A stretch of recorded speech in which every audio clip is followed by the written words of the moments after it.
ఈ రోజు ఎవరు అల్లరి పాలు చేస్తున్నారు యేసు ప్రభు నామాన్ని, యేసు ప్రభు స్థానాన్ని? ఎవరైతే ఆయనకు విరుద్ధముగా మాట్లాడుతున్నారు, ఆయనను దేవుడిగా పరిగణించకుండా, సంఘానికి దేవుడిగా పరిగణించకుండా, ఆరాధనకు పాత్రునిగా పరిగణించకుండా ఎవరైతే చేస్తున్నారో వాళ్ళే అల్లర్లు చేస్తున్నారు. ఇప్పుడు పౌలు కొరింథీయులకు రాస్తూ మనకు దేవుడు ఒక్కడే ఆయన తండ్రి అన్నాడు, ఇక్కడ యేసుక్రీస్తు ప్రభువు మహాదేవుడు అన్నాడు. కాబట్టి సింపుల్ గా మనం చెప్పాలంటే మనం అంగీకరించవలసింది ఏంటంటే తండ్రిని దేవుడిగా అంగీకరించాలి, కుమారుని దేవుడిగా అంగీకరించాలి. దీనికి వేరే చాయిస్ లేదు.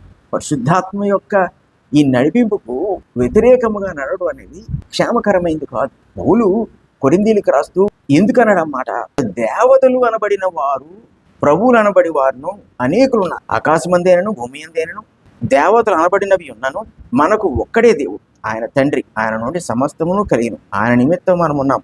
మరియు మనకు ప్రభు ఒక్కడే, ఆయన యేసుక్రీస్తు. ఆయన ద్వారా సమస్తము కలిగిన, మనము ఆయన ద్వారా కలిగిన వారు. పౌలు థియలాజికల్లీ ఎక్సలెంట్ స్టూడెంట్. తను పాత నిబంధనను గ్రీకులో నేర్చుకున్నాడు, హెబ్రీలో కూడా నేర్చుకున్నాడు. చాలా ఉన్నతమైన ఉపాధ్యాయుల దగ్గర నేర్చుకున్నాడు అతను.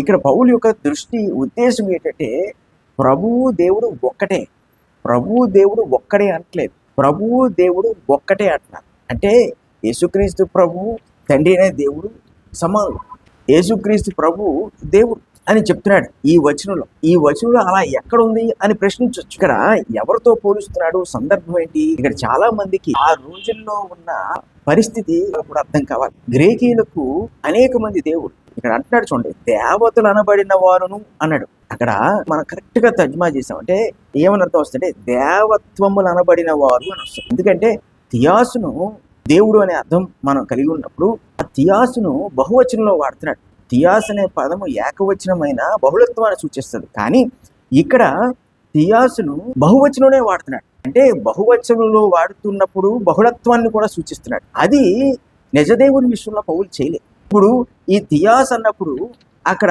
బహువచనంలో వాడుతున్నప్పుడు దేవత్వములు అంటున్నాడు. అంటే ఇప్పుడు గ్రీకీయులకి చాలా మంది దేవుళ్ళు ఉన్నారు, ముఖ్యంగా 12 మంది ప్రధాన దేవుళ్ళు ఉన్నారు. అంటే ఒకడు సృష్టించిన వాడైతే, ఒకడు పోషించే వాడైతే, ఒకడు సంరక్షించే వాడైతే, ఒకడు దయచేవాడైతే, నాశనానికి కారణమైన వాడైతే, ఇలా రకరకాలుగా ఉన్నారు. అయితే ప్రతి దేవుడు అనబడిన వాడిని కూడా గ్రీకీయులు దేవత్వము కలిగిన వాడిగా పరిగణిస్తారు.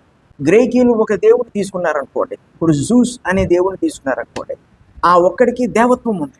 హేడీస్ని తీసుకున్నారనుకోండి, ఆ ఒక్కడికి దేవత్వం. సో ఇలాగా ప్రతి వానికి కూడా దేవత్వం ఉంటుంది. ఇప్పుడు పౌలు ఏమంటున్నాడంటే దేవత్వములు అనబడిన వారు అనేకులు ఉన్నారు అంటున్నాడు. ఇప్పుడు కొరింథీయులు ఆ దేవత్వములకు అలవాటు పడినవారు, వాళ్ళు అందులో నుంచి క్రీస్తులోకి వచ్చారు.